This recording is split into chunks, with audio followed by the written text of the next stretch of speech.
The desert wind carried screams across Memphis that night in 2200 BC, but no one dared investigate their source. Behind the palace walls, illuminated by 1,000 oil lamps, a young soldier named Amenhotep stood frozen in horror as he witnessed what would haunt him until his dying breath. Before him, a man writhed in agony, his naked body glistening with honey that attracted clouds of insects, scarab beetles tearing at his flesh, fire ants creating rivers of pain across his skin, wasps stinging repeatedly as they fought for the sweet substance. The victim's screams had long since turned to whimpers, his voice destroyed by hours of torment. And there, seated on a throne of ebony and gold, watching with the fascination of a child observing ants beneath a magnifying glass, sat Pharaoh Pepi II Neferkare, the god-king of Egypt who had ruled for nearly a century. This was not an isolated incident of royal cruelty. It was a carefully orchestrated ritual, perfected over decades, refined through thousands of victims, and elevated to an art form of suffering that would define the darkest period in ancient Egyptian history. Pepi II's reign, spanning an unprecedented 94 years, transformed from what began as the promise of a golden age into a systematic nightmare that consumed the lives of nearly 50,000 souls. The honey torture, as it came to be whispered in the darkest corners of Egyptian society, was merely the crown jewel in a collection of depravities that would ultimately tear the very fabric of the Old Kingdom apart. The story of Pepi II is one of absolute power corrupting absolutely. But more than that, it is the tale of how a civilization's greatest strength, its unwavering belief in the divinity of its ruler, became its most catastrophic weakness. When a god walks among mortals, who dares tell him that his pleasures have become abominations? When divine mandate justifies every action, where does devotion end and madness begin? These questions would plague Egypt as it descended into chaos, watching helplessly as their eternal pharaoh transformed their kingdom into his personal theater of horrors. What makes Pepi II's story particularly chilling is not just the scale of his atrocities, but the methodical, almost bureaucratic efficiency with which they were carried out. This was not the random violence of a mad tyrant lashing out in rage. This was calculated, organized, and institutionalized torture that required the cooperation of thousands of administrators, soldiers, and servants. It was evil made routine, horror transformed into protocol, and suffering elevated to state policy. The machinery of one of history's greatest civilizations was repurposed into an engine of systematic torment. The archaeological evidence, though fragmentary, paints a disturbing picture when combined with the written records that survived the chaos following Pepi II's death. Papyrus fragments speak of the great suffering under the sun. Mass graves contain remains showing evidence of deliberate mutilation, and the sudden abandonment of entire villages coincides with the expansion of what court records euphemistically called the divine entertainments. Even more telling is what is absent from the record: the suspicious silence of contemporary chroniclers, the careful omissions in official histories, and the deliberate destruction of monuments that might have recorded the full extent of the pharaoh's depravity. To understand how Egypt reached this nadir, we must first understand the world into which Pepi II was born and the unprecedented circumstances that allowed a child to ascend to absolute power at the age of 6. The year was 2278 BC, and Egypt stood at the apex of the Old Kingdom's power. The Great Pyramids had already stood for 3 centuries, testament to the organizational might and spiritual devotion of the Egyptian people. The Nile's floods were predictable and bountiful. Trade routes stretched from Nubia to the Levant, and Egyptian culture had reached heights of sophistication that would not be matched for millennia. Into this world of prosperity and order came Pepi II, born to Pharaoh Merenre and Queen Ankhesenepepi II. His birth name, Neferkare, meant "beautiful is the soul of Re," a name that would become one of history's most bitter ironies. When Ray died suddenly, some whispered of poison, though no proof ever emerged. The 6-year-old prince found himself thrust onto the throne of the most powerful empire on earth. The royal court, led by his mother and uncle Zhao, initially served as regents, managing the affairs of state, while the boy king learned the rituals and responsibilities of his divine office. But Pepi II was no ordinary child, and the absolute power placed in his hands at such a tender age would prove to be a poison more deadly than any assassin's draft. Early accounts describe him as precocious, intelligent, and unnervingly focused for one so young. Where other children might play with toys, young Pepi was fascinated by the mechanics of power, watching executions with rapt attention, questioning torturers about their methods, and displaying an unusual interest in the limits of human endurance. His tutors, bound by religious duty to see their pharaoh as a god incarnate, interpreted these disturbing interests as signs of divine wisdom beyond mortal comprehension. The transformation from curious child to systematic torturer did not happen overnight. It was a gradual descent, marked by small transgressions that grew larger as they went unchallenged. At age 10, Pepi ordered a servant who had spilled wine to stand in the midday sun until he collapsed, a punishment that lasted 3 days and ended in death. At 12, he commanded that a group of Nubian prisoners be slowly dismembered to test various medical theories he had developed. By 15, he had established what he called the Divine Laboratory, a hidden complex within the palace where experiments in human suffering were conducted with the same methodical approach that priests used to mummify the dead. The honey torture itself allegedly began as an accident, or so the court historians would later claim in their sanitized accounts. During Pepi's 20th year of reign, a prisoner condemned for theft was accidentally covered in honey from an overturned jar while being transported to execution. As insects swarmed the man, Pepi happened to witness the scene and became transfixed by the spectacle. He ordered the execution delayed, commanding his guards to observe and document how long the prisoner could endure the insect assault. That first victim survived for 6 hours before succumbing to shock and blood loss. But for Pepi, those 6 hours had revealed a new frontier in human suffering, one that combined the natural world's cruelty with human ingenuity's capacity for orchestrated torment. What followed was a systematic refinement of the torture that would have impressed even the most dedicated natural philosopher had it been applied to any other field of study. Pepi ordered experiments with different types of honey. Acacia honey attracted certain insects faster, while date honey's thickness provided longer-lasting coverage. He catalogued which insects inflicted the most pain versus which caused the most damage. Fire ants were found to be ideal for sustained agony, their venom causing burning sensations that could last for hours. Scarab beetles, sacred symbols of rebirth in Egyptian religion, were particularly prized for their ability to burrow into flesh while their victims remained conscious. The infrastructure required to support these tortures grew exponentially. Entire farms were converted from food production to beekeeping. Special units of soldiers were trained not in warfare, but in the capture and cultivation of specific insect species. A new class of administrators emerged, tasked with maintaining supplies, scheduling performances, and documenting results in meticulous detail. The economic drain was enormous. Historians estimate that at its peak, the honey torture system consumed resources equivalent to maintaining a standing army of 10,000 soldiers. The selection of victims followed a horrifyingly logical progression. Initially, condemned criminals were used, their sentences commuted from quick execution to prolonged torment. But as Pepi's appetite for spectacle grew, the definition of criminal expanded dramatically. Minor infractions that once merited fines now carried death sentences. When the supply of genuine criminals ran low, local governors were given quotas to fill. Families would wake to find their sons, fathers, and brothers taken in the night, accused of crimes they hadn't committed, destined for the honey chambers of Memphis.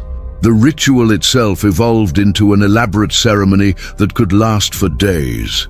Victims were first purified through starvation and forced bathing, their bodies prepared like offerings to the gods. The honey application became an art form, with specialized servants trained to create patterns and designs that would attract insects in specific sequences. Some victims were suspended in specially constructed frames that allowed insects access to every part of their body. Others were partially buried, with only honey-covered portions exposed, prolonging their agony as different body parts were consumed in turn. Pepi's court became a grotesque theater, where attendance at these spectacles was mandatory for nobles and visiting dignitaries. Those who showed disgust or sympathy risked becoming the next performance. A complex etiquette developed around the tortures, applauding at appropriate moments, maintaining proper posture during the victim's screams, and presenting an expression of religious reverence throughout. Foreign ambassadors reported being physically ill after these displays, with several kingdoms severing diplomatic ties rather than subject their representatives to such horrors. The psychological impact on Egyptian society was devastating. Parents would deliberately disfigure their children, scarring their faces or breaking their limbs to make them undesirable for selection. Entire families would flee to the desert, choosing the uncertainty of nomadic life over the risk of attracting royal attention. Suicide rates skyrocketed, with many choosing death on their own terms rather than risk the honey chambers. The traditional Egyptian belief in the afterlife became a source of comfort for those who reasoned that any torment in this world would be balanced by eternal peace in the next. Religious authorities found themselves in an impossible position. The pharaoh was not just a political leader, but a god incarnate, the living embodiment of Horus and the son of Ra. To question his actions was not merely treason, but blasphemy. Yet even the most devoted priests struggled to reconcile the suffering they witnessed with their understanding of divine justice. Some developed elaborate theological justifications, arguing that the victims were being purified for special roles in the afterlife. Others quietly began to question whether the gods had abandoned Egypt, or more terrifyingly, whether Pepi had somehow transcended even divine law. The economic consequences of Pepi's obsession rippled throughout the empire. Agricultural regions that had fed Egypt for millennia were converted to honey production. The complex irrigation systems that had been the foundation of Egyptian prosperity fell into disrepair as workers were diverted to build new torture facilities. Trade relations crumbled as foreign merchants refused to enter Egyptian territory. The gold mines of Nubia, once the source of Egypt's vast wealth, were abandoned as workers fled, rather than risk conscription into the pharaoh's service. Military discipline collapsed as soldiers were reassigned from defending borders to catching insects and procuring victims. The once mighty Egyptian army, which had conquered vast territories and maintained peace throughout the empire, devolved into little more than a procurement force for the pharaoh's entertainments. Border defenses weakened, trade routes became unsafe, and nomadic tribes began making increasingly bold incursions into Egyptian territory. Yet Pepi seemed oblivious to these threats, concerned only with perfecting his methods of torment. The resistance movements that emerged were quickly and brutally suppressed. In the city of Thebes, a group of priests attempted to declare Pepi spiritually corrupt and install a new pharaoh. Every member of the conspiracy was subjected to the honey torture, but with a special modification. Their families were forced to watch and then undergo the same fate. The message was clear. Opposition to Pepi meant not just death, but the complete annihilation of one's bloodline in the most agonizing way imaginable. One of the most detailed accounts of resistance comes from the autobiography of Weni, a military commander who served under Pepi, but grew increasingly disturbed by what he witnessed. His tomb inscriptions, carefully coded to avoid posthumous retribution, speak of the great sickness that consumed the two lands, and the divine madness that turned day into night.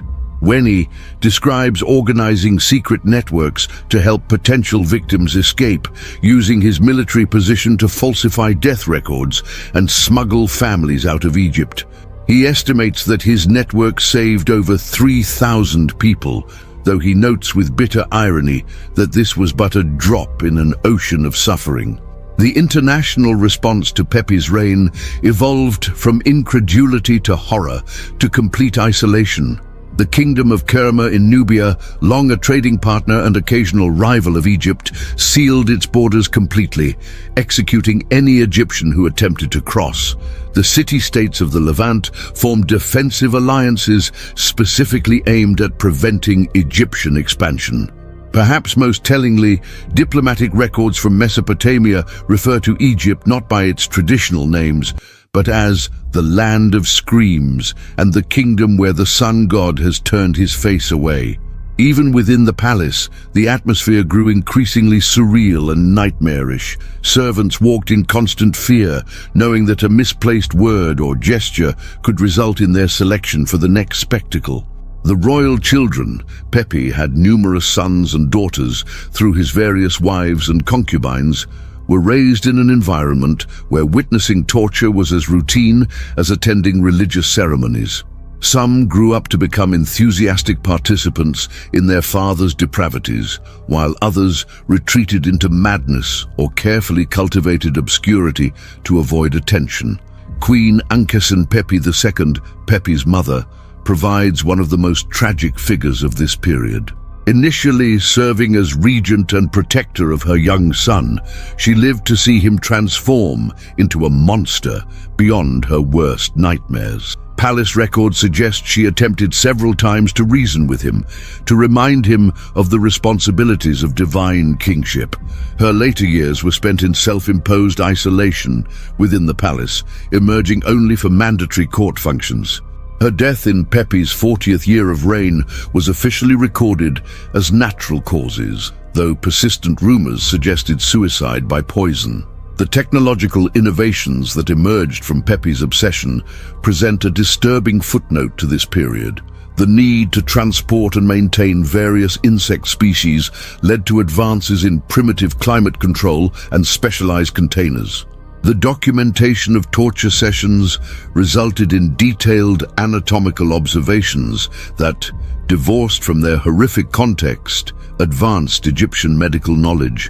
The honey preservation techniques developed for torture were later adapted for legitimate food storage. It is a bitter irony that some of humanity's progress came from its darkest impulses. As Pepi aged, entering his 70s and then 80s, his tortures became increasingly elaborate and bizarre. No longer content with simple honey application, he demanded theatrical presentations where victims were dressed as gods and mythological figures. Their suffering meant to represent cosmic dramas. One particularly horrific spectacle involved 30 prisoners arranged to recreate the journey of Ra through the underworld, with each victim representing a different hour of the night, their torments timed to last exactly that duration.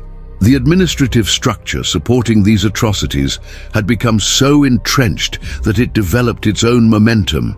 Even when Pepi was too elderly to attend every torture session, his subordinates continued and even expanded the program, competing with each other to devise new methods that might earn royal favor. The bureaucracy of suffering had become self-sustaining, a cancer that consumed Egyptian society from within. Officials whose entire careers were built on managing torture systems had no incentive to see them end. The final years of Pepi's reign descended into pure chaos. With the pharaoh approaching his 90s, an almost impossible age for the time, Egypt teetered on the brink of complete collapse. Agricultural production had fallen to critical levels, the military was in shambles, and entire regions had effectively seceded from royal authority. Yet still, the tortures continued, now targeting not just individuals, but entire communities deemed insufficiently loyal. Villages were surrounded, their populations subjected to mass honey tortures that could last for weeks. The succession crisis that loomed as Pepys' death approached added another layer of horror to an already nightmarish situation. Multiple sons and grandsons vied for position, each trying to prove their worthiness by exceeding their father's cruelty. Prince Meron-Ray II, the eventual successor, distinguished himself by proposing that honey torture be incorporated into religious festivals, making it a sacred duty for all Egyptians to witness. The court had become a viper's nest, where showing insufficient enthusiasm for torture was as dangerous as opposing it outright. Foreign observers during this period describe Egypt as a land gone mad. A Babylonian merchant's account tells of arriving in Memphis to find the streets empty, except for soldiers collecting insects, the air filled with a constant buzzing, and the palace walls stained with what looked like dried honey, but was actually far worse. He departed after a single day, writing that the gods themselves have abandoned this place, leaving only demons in the shape of men. The environmental impact of Pepys' reign extended beyond the immediate human suffering. The massive beekeeping operations disrupted local ecosystems, leading to the collapse of natural pollination cycles. The cultivation of predatory insects led to population explosions that devastated crops. The conversion of agricultural land to honey production created food shortages that persisted for generations. Archaeological evidence shows a marked decrease in the average height of Egyptians during this period, indicating widespread malnutrition. Medical documents from the period, when they can be found, reveal the full extent of the physical trauma inflicted by the honey tortures. Physicians developed extensive treatments for insect venom, though these were typically reserved for victims who were being kept alive for multiple sessions. The descriptions of wounds, infections, and the various stages of tissue destruction represent some of the most detailed medical observations of the ancient world, though their purpose makes them difficult to study without revulsion. The role of women in this dark period presents its own complex narrative. While primarily victims, some women rose to positions of power within the torture apparatus, becoming specialists in the preparation and application of honey. The infamous honey priestesses were a cadre of women who claimed religious authority for the tortures, developing elaborate rituals that merged traditional Egyptian religious practices with Pepys' sadistic innovations. Their existence highlights how deeply the culture of torment had penetrated Egyptian society. Children bore a special burden during Pepys' reign.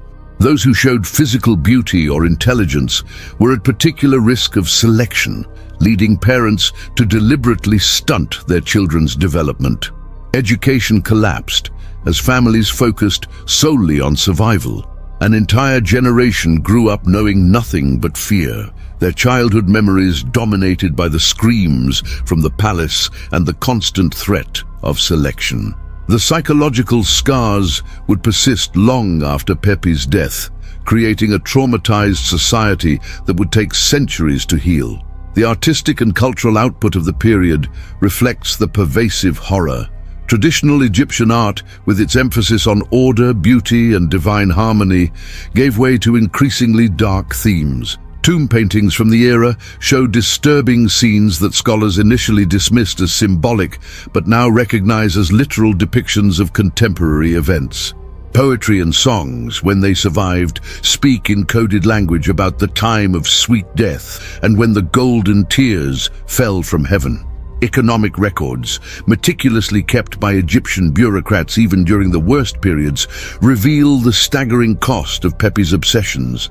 At its peak, the torture system consumed approximately 30% of Egypt's gross domestic product. The construction of specialized facilities, the maintenance of insect populations, the production of honey, and the vast administrative apparatus required resources that would have built several pyramids.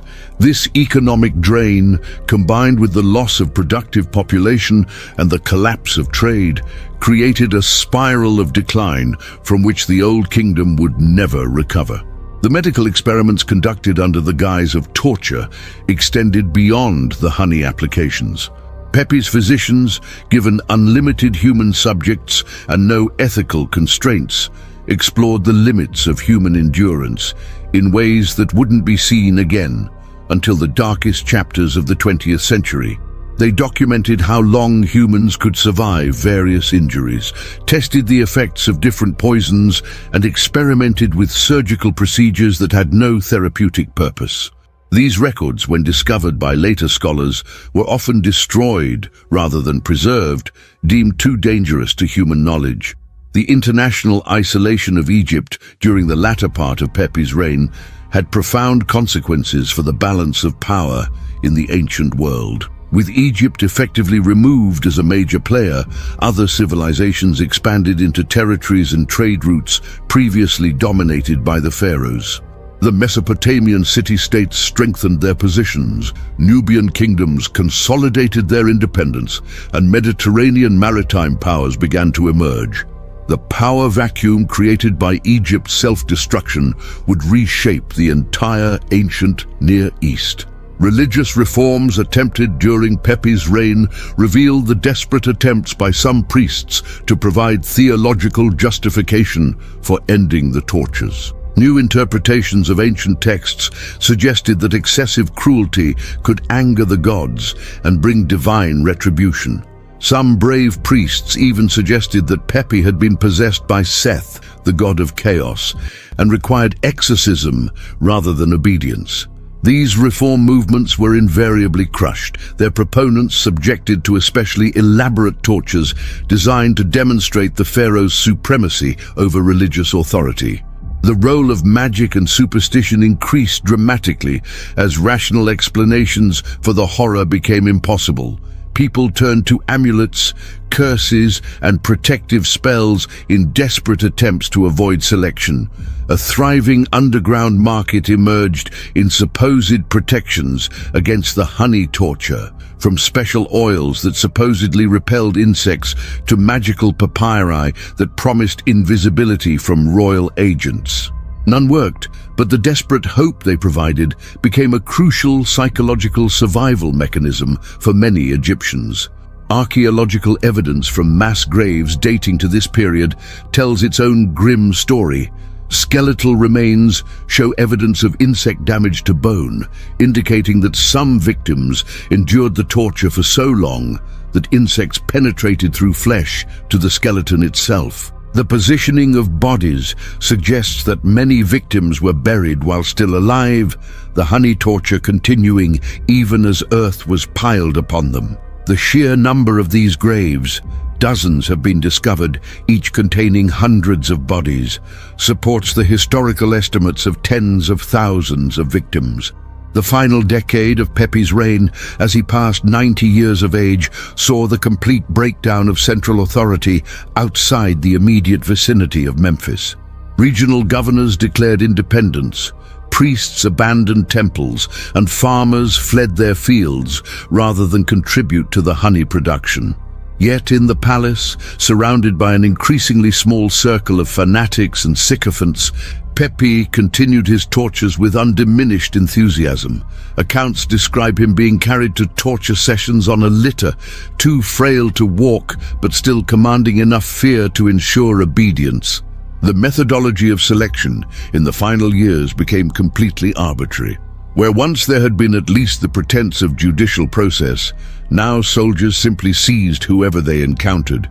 Quotas had to be filled, and with the population fleeing or in hiding, the victims were often the soldiers' own families or even fellow soldiers who showed insufficient enthusiasm. The torture system had begun consuming itself, a serpent devouring its own tail in an orgy of self-destruction. Foreign intelligence reports from this period, preserved in the archives of other kingdoms, provide an outsider's perspective on Egypt's collapse. Spies reported that entire districts of Memphis stood empty, their populations fled or dead. The famous Egyptian bureaucracy, once the marvel of the ancient world, had been reduced to maintaining lists of torture victims and honey production statistics.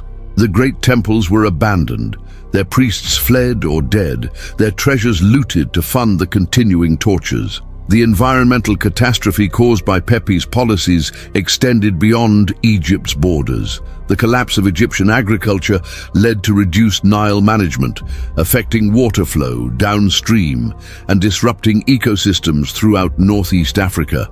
The mass cultivation of insects led to species migrations that affected neighboring regions. The breakdown of trade routes disrupted economies from Nubia to the Levant. Pepi's madness had become a regional disaster, its effects rippling outward like waves from a stone dropped in still water. Personal accounts from survivors, rare though they are, provide intimate glimpses into the daily horror of life under Pepi. A papyrus fragment, apparently from a diary, describes a mother's decision to poison her children rather than see them taken for torture. A soldier's memoir tells of being ordered to subject his own brother to the honey torture and his subsequent descent into madness. A priest's secret journal documents his crisis of faith as he struggled to reconcile the suffering he witnessed with his belief in divine justice. The technological and organizational sophistication required to maintain the torture system paradoxically demonstrates the advanced state of Egyptian civilization even in its darkest hour. The logistics of capturing, breeding and maintaining millions of insects, the production and refinement of vast quantities of honey, the construction of specialized facilities, and the coordination of thousands of personnel required administrative capabilities that few ancient civilizations could match. That such capabilities were turned to such horrific purposes makes their efficiency all the more chilling. Medical texts from the period reveal that Egyptian physicians had developed sophisticated understanding of insect venom, allergic reactions, and the stages of septic shock. Knowledge gained entirely through observing torture victims. They could predict with remarkable accuracy how long a victim would survive based on various factors, and had developed techniques to prolong consciousness and prevent premature death. This medical knowledge, born from atrocity, would ironically contribute to legitimate medical advances in later periods after being divorced from its horrific origins. The psychological profiles that can be constructed of Pepi's inner circle reveal the types of personalities that thrive in totalitarian horror. There were true believers who genuinely saw the tortures as divine will, opportunists who used the system for personal advancement, sadists who found outlet for their own dark impulses, and terrified conformists who participated out of fear.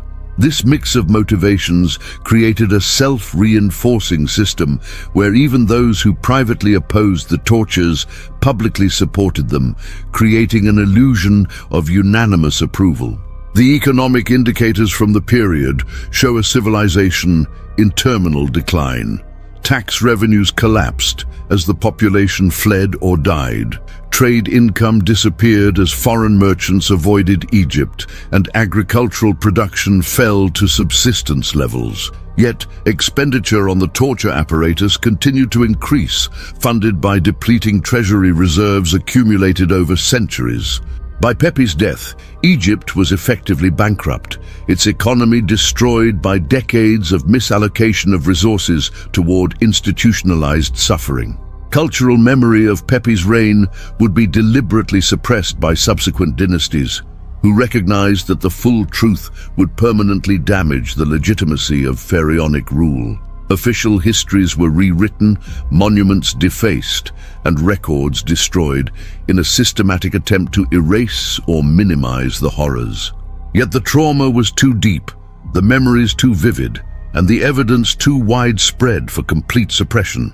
The stories survived in whispered tales, coded religious texts, and the nightmares of generations of Egyptians. The international diplomatic correspondence of the period reveals how completely Egypt had become a pariah state. Letters between foreign rulers discuss Egypt as a cautionary tale, a warning of what happens when absolute power meets unchecked depravity.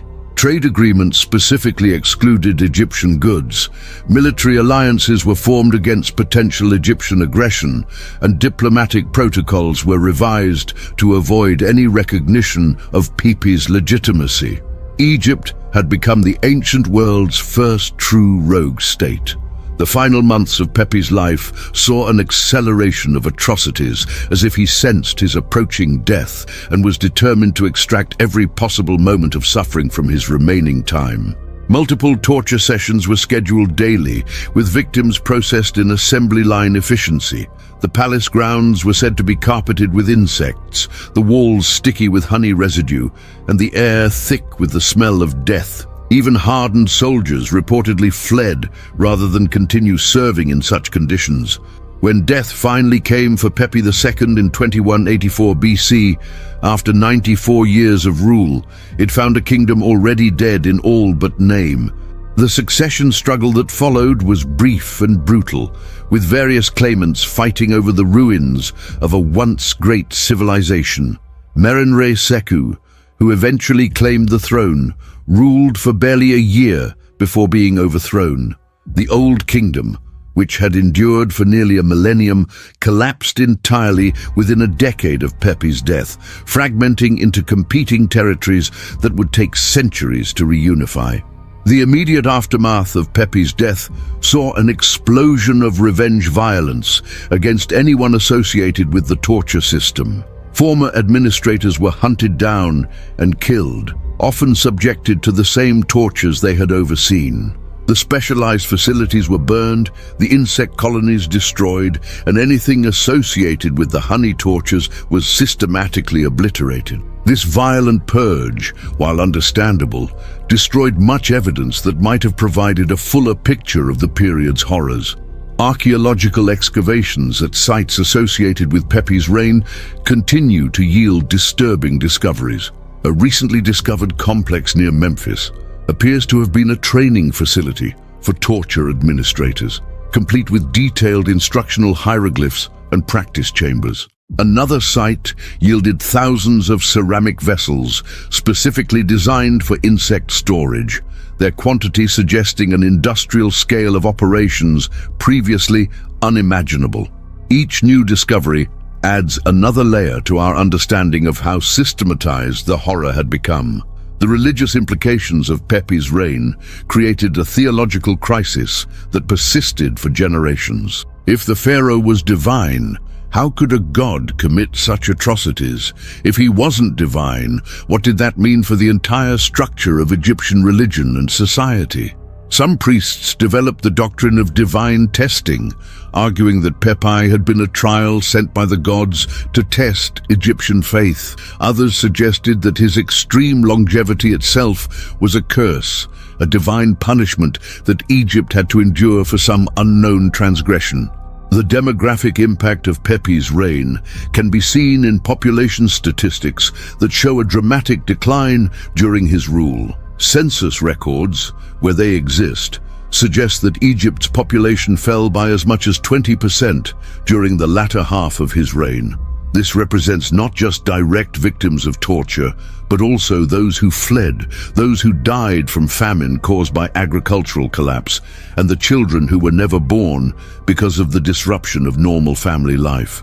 It would take centuries for Egypt to recover its pre-Pepi population levels. Modern forensic analysis of remains from the period has confirmed many details previously thought to be exaggeration. Advanced imaging techniques reveal insect damage patterns, consistent with historical accounts of the honey torture. Chemical analysis has detected honey residues in burial sites, and entomological evidence supports the presence of non-native insect species that would have required deliberate cultivation. Science has vindicated the ancient historians who were long dismissed as sensationalists. The economic model of Pepi's torture state provides lessons for understanding how atrocity becomes institutionalized. The creation of economic incentives for participation, the development of specialized roles and career paths within the torture system, and the gradual normalization of horror through bureaucratic routine all contributed to the system's longevity. Officials could build entire careers managing torture logistics without ever directly confronting the moral implications of their work. Comparative analysis with other historical atrocities reveals both unique and universal elements in Pepi's reign.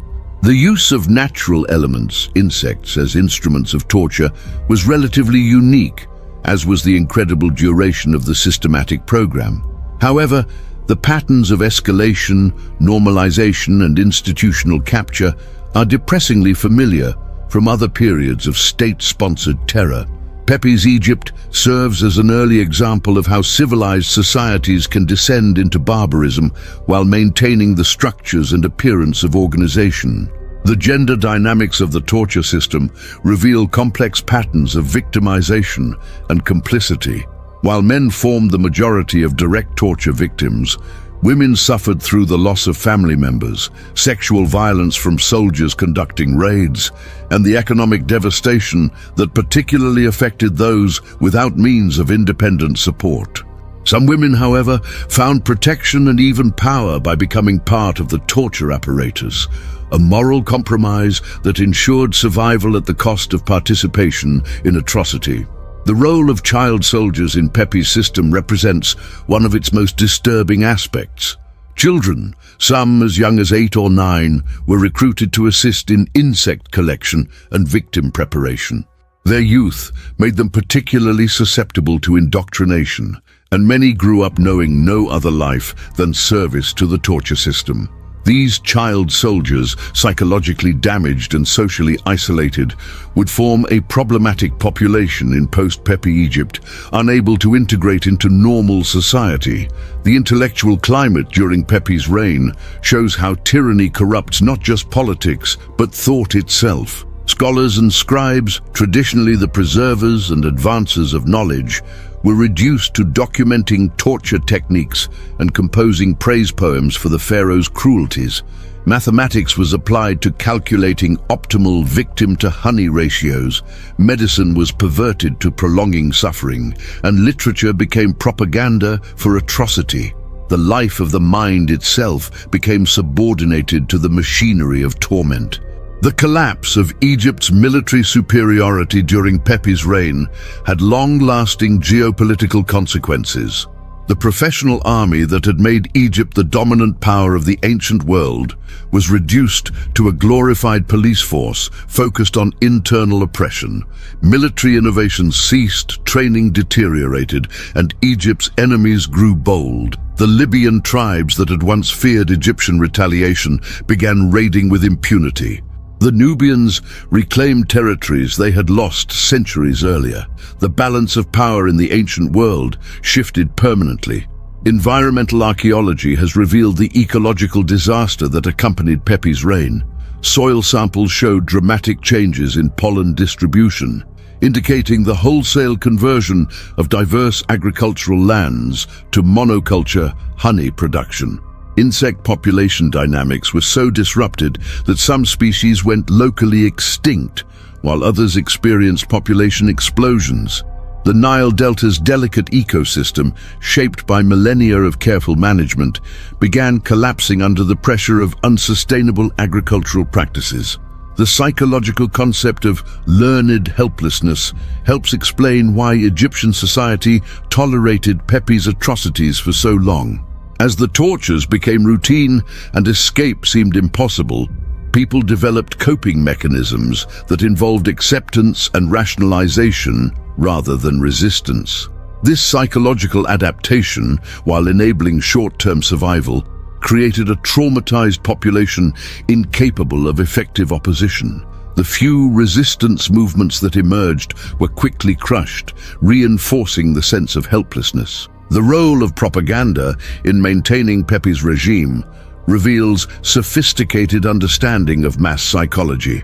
Court poets composed epics portraying the tortures as cosmic battles between order and chaos.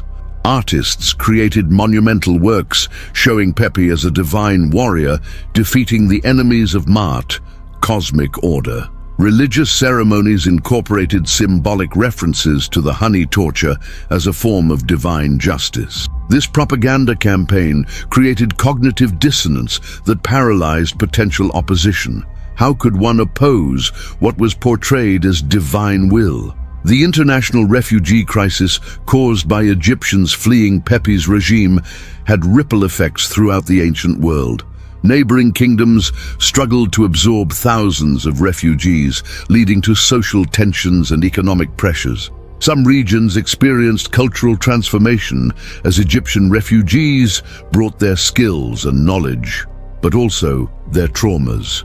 The diaspora of Egyptian talent during this period contributed to technological and cultural advances in other civilizations, even as Egypt itself declined.